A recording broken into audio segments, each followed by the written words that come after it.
A single wave can swallow a village whole.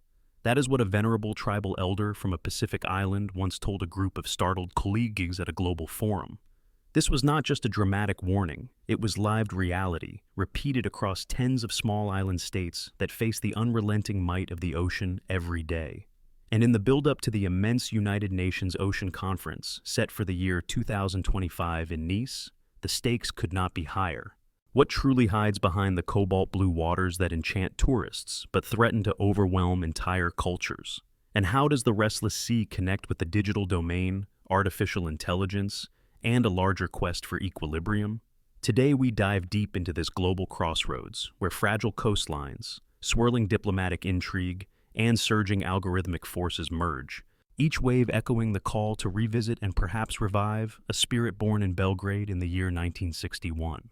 In this journey we will ask, why are remote archipelagos now at the heart of a towering geopolitical chessboard? Could a resurrected non-aligned movement mindset be key to preserving both human dignity and digital autonomy? And what about the everyday communities who risk losing more than their lands? They risk losing the cultural anchors that define their very identity. Stay with us because we are going to peel back layers, from the precarious world of undersea cables to the race for control over maritime resources. We will explore the demands for data sovereignty, the urgent search for inclusive artificial intelligence, and a moral geography for our future. Prepare yourself, because the fate of these island nations is not just their story, it is the story of us all. First, let us imagine white sandy shores that seem tranquil, as though time has paused. Then, with each rising tide, the sand edges crumble, coconut trees tilt precariously, and entire communities scramble inland in a desperate search for safer ground. This is the creeping reality for numerous islanders who watch in real time as their homelands shrink. Yet, sea level rise is only the beginning.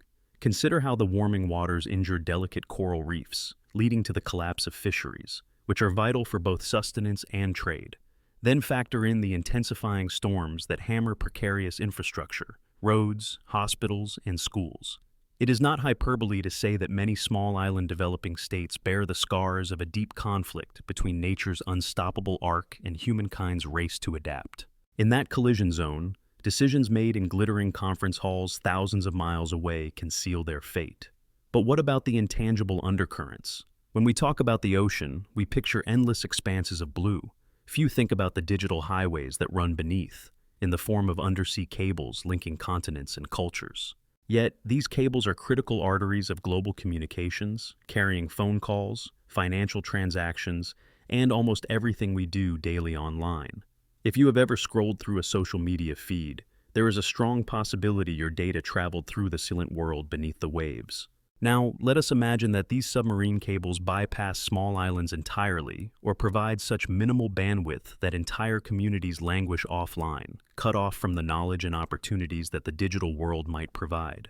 This is the digital divide given real weight, an exclusion that further isolates those same communities already dealing with the relentless threat of rising tides.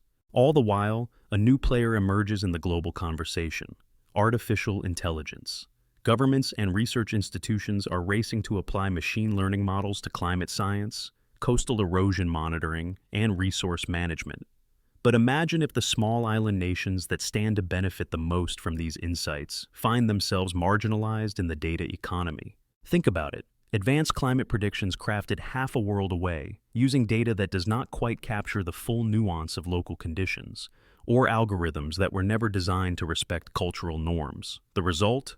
Underpowered adaptation measures and frustration when technology does not match real-world experience. This risk is profound because if engineered poorly, AI could easily become a top-down instrument of algorithmic colonialism, replicating old patterns of power rather than liberating new possibilities. And what if these island communities had no seat at the table where such algorithms were shaped? That question is urgent because without a seat at the table, they might end up on the menu. History, however, offers us a clue. During the year 1961 in Belgrade, representatives from newly decolonized nations convened to birth a movement that refused alignment with the dominant superpower tensions of that era. The non-aligned movement, often shortened to NAM, was never just a product of the Cold War. In many ways, it was an articulated cry for structural justice in a world shaped by centuries of empire. It offered small and mid-sized nations a path to voice their aspirations without being swallowed by rival blocs. Today, in the era of algorithmic clout and digital territory, that original quest for balanced cooperation might be more relevant than ever.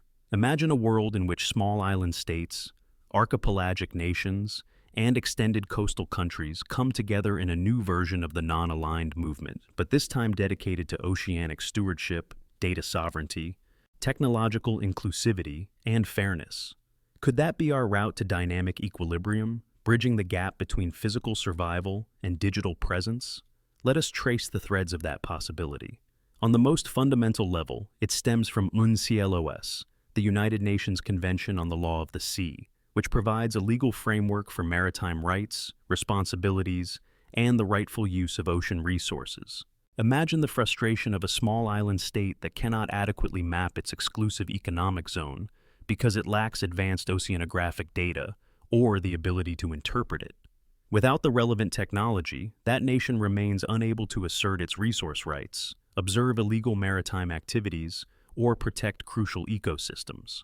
The non-aligned ethos, if revived, might stand guard for these vulnerable states by insisting on data equality, that is, ensuring that data relevant to ocean governance does not get monopolized by well-funded external actors.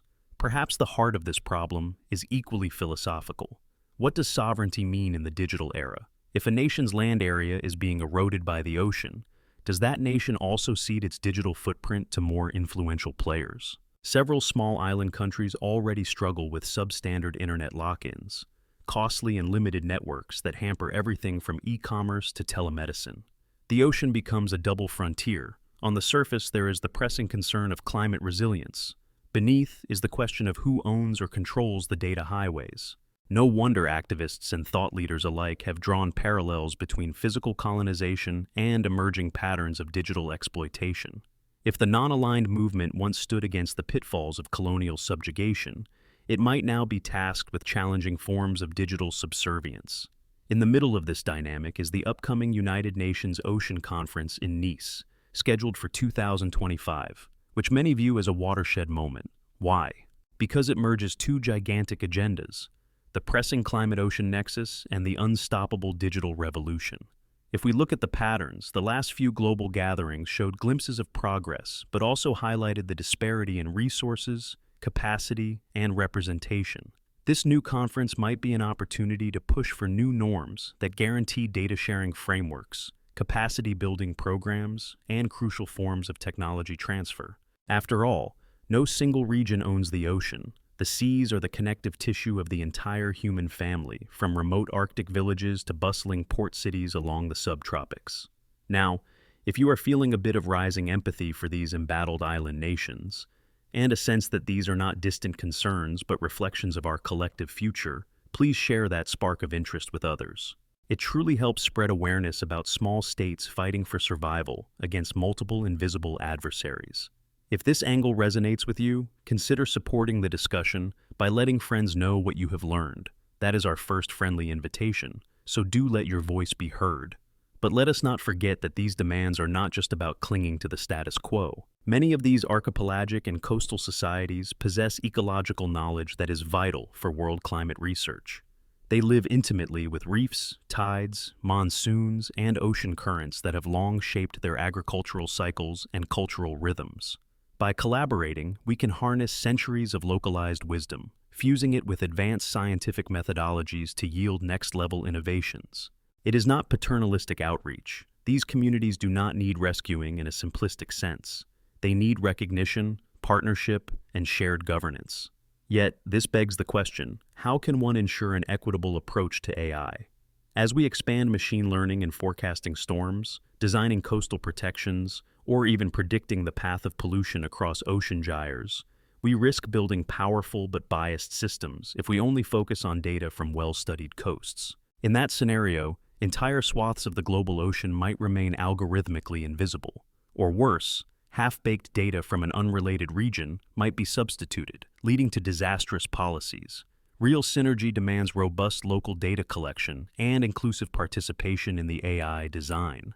This is precisely why institutions like the International Institute for Middle East and Balkan Studies have launched programs like Understanding AI, aiming to break down those formidable barriers of knowledge and capacity so that underrepresented nations can step onto the data playing field. Their vision is of a digital blue economy that does not exclude entire communities but fosters them. And here, we circle back to the concept of the non-aligned movement. Back in its earliest days, it welcomed a large proportion of island, archipelagic, and coastal countries. They found in NAM a diplomatic umbrella capable of providing a measure of independence while forging alliances across regions. Over the decades, the membership soared, and with it came the potential to coordinate positions on global trade, media representation, even technological issues. Now, imagine a similarly structured framework for the new era, in which marine scientists, cultural representatives, fishing cooperatives, AI experts, and heads of state form an impressive coalition, not to pick sides in a zero-sum contest, but to insist on balanced frameworks for ocean governance and data protocols. After all, does not the principle of algorithmic equity extend from the same moral impetus that once incited decolonized nations to demand equal footing in global affairs? If the non-aligned movement in the second half of the 20th century was about refusing to bow to external hegemony, then a modernized non-aligned movement might be about refusing to be overshadowed by data dominance, or overshadowed by intangible networks that loom as the new backbone of global power. That means championing the right to digital regret, the principle that communities can choose to roll back or question certain technological intrusions. It also means championing analog dignity, recognizing that not all progress must be forced into digital compliance. Please stay with us, because there is a powerful synergy here. The notion of marine communication routes as critical global commons dovetails with the recognition that undersea cables are not just about connecting continents, they are also about regulating the flow of digital capital, culture, and voices. If these cables lie under the jurisdiction of a handful of major players, we risk granting them an outsized role in shaping the narratives of the future. This is where that revived spirit of Belgrade enters the picture. The original impetus behind that meeting, in the year 1961, was to remove the grip of superpowers from the nascent polities seeking to carve their own histories. Today's superpowers might not all be nation-states. Some are corporate behemoths, others are intangible alliances or data giants that operate at scales no single small island state could match. Hence the strategic need for a robust alliance of the vulnerable but determined. And let us not discount the cultural dimension that flows within this conversation. For many island communities, the ocean is more than a resource base. It is woven into the folk songs, the oral myths, the daily prayers, and the communal identity. Losing coastline is not merely the loss of land. It is the loss of genealogies, the toppling of ancestral burial grounds, the scuttling of intangible heritage. Meanwhile, data exploitation can be equally traumatic if algorithms fail to respect or even erase local knowledge. If we are to avoid repeating old mistakes under a new technological guise, we must talk about civilizational voices that can shape the future of AI and oceanic research. This is not about romanticizing the small-scale societies, but about ensuring they have the capacity to innovate on their own terms, to define technological routes that reflect their realities. From this vantage point, the upcoming 2025 summit in Nice becomes a stage for a broader reimagining of how we share the Earth's waters and the digital cosmos. Imagine a negotiating session where a small Pacific nation lays out a plan for protecting vital reefs, but also demands a seat on data governance boards. Picture an Atlantic archipelago that pairs up with researchers from a leading laboratory, forging ethical frameworks for new underwater drones. Visualize the bridging of coastal states across continents, exchanging best practices for managing fish stocks in a warming ocean, and simultaneously forging guidelines for inclusive satellite analysis. It might sound ambitious or even utopian, but we have reached a point in history when the old lines demarcating local issues from global concerns have dissolved. The ocean is the ultimate demonstration that our destinies are interwoven no matter where we live. One might ask, how do we pay for it all? Indeed, bridging the digital gap and establishing meaningful ocean governance requires financing, technology transfers, and robust research. That is why the involvement of groups such as the Group of 77 is crucial. Championing the interests of the Global South, they can stand side by side with organizations like the International Institute for Middle East and Balkan Studies, building networks of solidarity and knowledge sharing that extend across regions. For coastal communities that might otherwise see themselves as too small to matter, these broader alliances can be a lifeline. With the stakes so high, it is no wonder that many advocates are calling for integrated strategies that link the blue economy with the digital economy. After all, as resources become scarcer, unscrupulous exploitation might accelerate, whether it is illegal fishing, polluting extractive industries, or data mining in the most unregulated corners of the digital sphere. The blueprint for a better future, according to these advocates, includes a robust stance on data sovereignty, in which a country's right to control or shape its data environment is treated as just as fundamental as its right to manage a fishery. Blend that with improved low-cost connectivity, especially for remote atolls, so that telemedicine, distance learning, and local entrepreneurship can flourish. Indeed, imagine if the next big digital breakthroughs came from a young coder who grew up in a reef-protected island chain. That is the real promise that fairness in data access could unlock. Now, if we have reached a point where you are feeling the synergy of these strands, where climate resilience, ocean conservation, and digital sovereignty converge, this might be that moment for a quick reflection.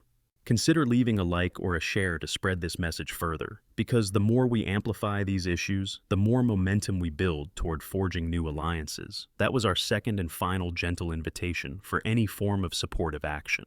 But let us keep going, because the tension does not just revolve around environmental or technological justice. Geopolitics, too, shadows every discussion, especially with growing rivalries among world powers. The concern is that if smaller nations do not seize agency, they could be forced into digital or maritime vassal states, beholden to powerful players who control the best hardware, gather the best data, and orchestrate the best AI tools. The non-aligned movement, at its best, was a pushback against that forced subservience, an assertion that sovereignty is non-negotiable. If we transpose that principle to modern contexts, we see an opportunity to champion algorithmic equity, voice the right to decline certain technologies that might erode cultural values, and highlight a path beyond mere binary choices. A renewed name could remind the world that real solutions come from synergy, not from a forced top-down approach, or from pitting one great power's software solutions against another's. It might surprise some that oceanic states have already carved out alliances on issues like fishery rights, oceanographic research, and marine biodiversity. On the digital front, pockets of the Global South have championed open-source data initiatives. By knitting these threads together, under a broader umbrella of non-alignment, they can gain traction and credibility. That means actualizing policies that let them harness satellite imaging for tracking illegal trawlers, or coordinating with neighbors to protect undersea cables from sabotage or exploitative deals. We can also see how calls for analog dignity might unfold practically. Some archipelagic communities might wish to preserve their artisanal fishing traditions rather than permitting advanced AI-managed fleets to displace local job creation. Others may come up with a hybrid approach, combining the best of advanced data analytics with local stewardship. These decisions should belong to the communities themselves, uncoerced by external powers. And if we implement the right to digital regret, then if a new drone-based method of patrolling coral reefs proves intrusive, the small island states can revise and adapt, reaffirming control over their own developmental trajectory. That is the essence of sovereignty in an era that sometimes moves faster than reflection. Yet for all these high-level principles and stirring calls for renewal, let us not forget that the final measure of justice is whether actual families, villages, and cultures can thrive. Do they have fresh water? Are they forced to flee ancestral lands? Can their youth see a future in their homeland instead of boarding planes in search of stable jobs? Do they have representation in the swirling marketplace of digital ideas? In essence, we might ask, does the ocean link them to the world or drown them in irrelevance? The wave that sweeps away a single house is the same wave that can carry crucial resources to that coastline the next day, if properly harnessed. The difference is in the power dynamics shaping that wave. That sense of cyclical equilibrium and fragility is why the push for a new moral geography resonates. It is not merely about which lines we draw across the water or how we cordon off exclusive economic zones. It is a deeper introspection into how we treat each other and share the data, knowledge, and empathy needed for planetary survival. Returning to the ocean metaphor, If we drift alone in our separate lifeboats, the swirling storms of climate change and the unstoppable currents of failed digital regulation risk capsizing us all. But if we lash these boats together under coordinated stewardship, we stand a fighting chance to navigate the storms, unified by common cause rather than divided by the illusions of separation. This is why a sense of urgency marks every step leading to the year 2025. The conference in Nice is not meant to be another polite gathering of official statements. We have had enough empty declarations. This summit is an opportunity to pivot toward integrated solutions, bridging the gap between those who are data-rich and those who are data-poor, between the heavily industrialized powers and the most vulnerable atolls, between those who see the ocean only as a resource pool and those who live by its rhythms. The decisions there, and in countless negotiations leading up to it, may mean the difference between entire communities continuing to exist or sinking into oblivion.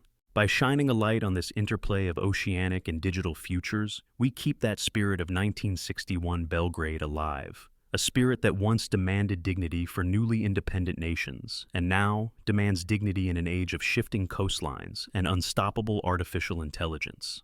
Let us close by evoking that stirring image of a small shoreline, battered hourly by waves. Each wave could carve further into that land, or deposit new bits of sand to rebuild it. The outcome depends on factors like global climate policy, local resilience measures, and how fairly the data is shared that might predict the next big storm. It also depends on the intangible sense of solidarity among nations that see themselves not as pawns in a grand game, but as co-authors of a new oceanic destiny. That sense of solidarity is the essence of everything we have explored.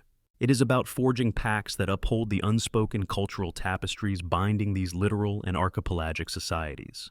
It is about ensuring that advanced tools like AI, robotics, or high-tier climate modeling do not become instruments of oppression. And it is about protecting the intangible right of every culture to shape its future, rather than merely being shaped by others. They used to say the ocean is too vast for any single power to control. But in a digital era, influence can reach anywhere. Let that realization guide us to form corridors of cooperation, building on the best of inclusive systems. Let us arm ourselves with the moral heft of non-alignment, the resilience of indigenous knowledge, and the boundless potential of fair technology. Because in the oceanic swirl of existence, one critical truth emerges. We all dwell together on a watery planet, reliant on shared tides and coded networks for survival. If we get it right, then perhaps, just perhaps, we can transform what might have been a collective tragedy into a testament of global synergy. The next wave is coming. Will we ride it to a new horizon of hope, or let it wash away our shared human story?